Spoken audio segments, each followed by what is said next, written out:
Welcome to the stage, Brittney Moses with Wounded Healer. Thank you.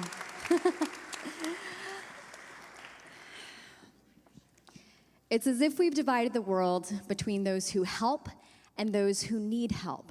But the truth is that we're both. No truer words have been spoken by one of my favorite authors, Brené Brown. I mean, think about it with me.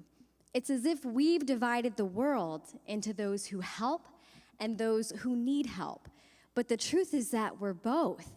And this is something that was an incredibly freeing realization for me, because I too, in my mind, had divided the world into those who help and those who need help. And I was always the one who helps. I've always been the therapeutic friend. I'm studying clinical psychology because I want to help. I've grown up with this inclination to live my life around service.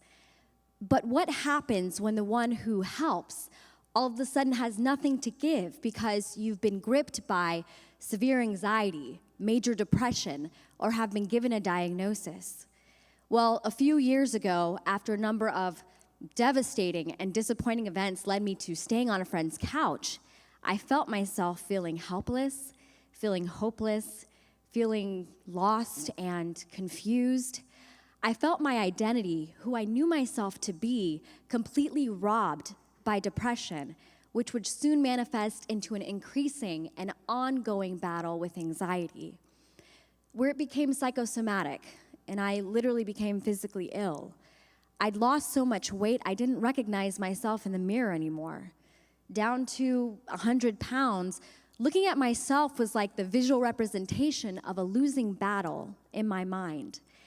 And this was one of a number of episodes I'd realized I'd had throughout my life. If I couldn't be the one who helps, then who was I as a mother, as a community leader, as a friend?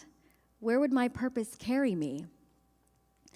And so with small steps each day, I began to find some balance in my life again. I started attending support groups at my church. I started seeing friends more and getting out. I started seeing a therapist regularly, exercising weekly, and many of the symptoms of anxiety and depression did begin to alleviate for me as I did. Because you see, when it comes to depression, not only is there a deep form of loss, but sometimes it's an indicator that some of the main factors of our life, mental health, physical health, emotional health, even spiritual health, are out of balance in some way. So I worked my way back to this balance. But most of all, I can stand here today and say that I am grateful for my suffering. And I know that that sounds crazy. Nobody wants to suffer. But it is in that suffering where I really sat with my own soul and faced the darkness that opened the ability for me to genuinely sit with the souls of those around me and not be afraid of their darkness. It was where I discovered how deeply tethered we can become to one another through this human experience as we journey together.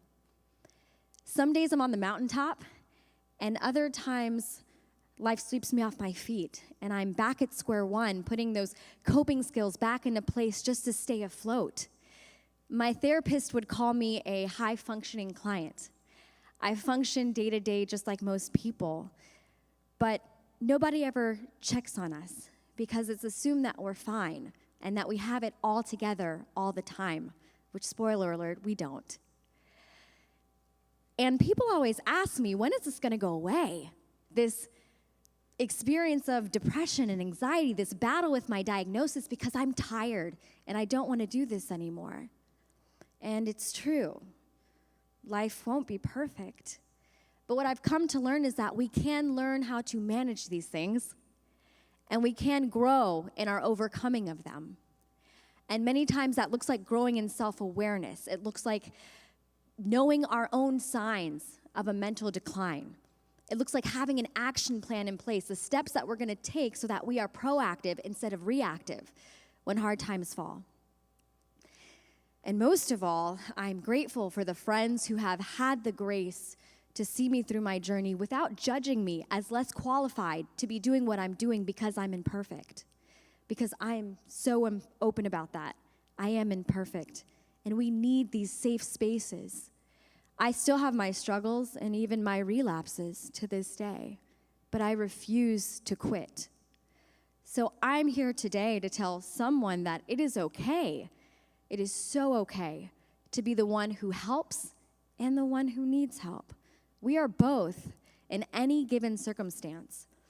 And the sooner that we embrace this, the sooner that we lay down our perfectionisms and our perfectly crafted images and the shame of the unrealistic expectations that we hold ourselves to every day, the braver we'll become to genuinely sit with the souls of those around us and to tell our authentic stories, our real stories, because it could be the key that unlocks someone else's prison. Thank you.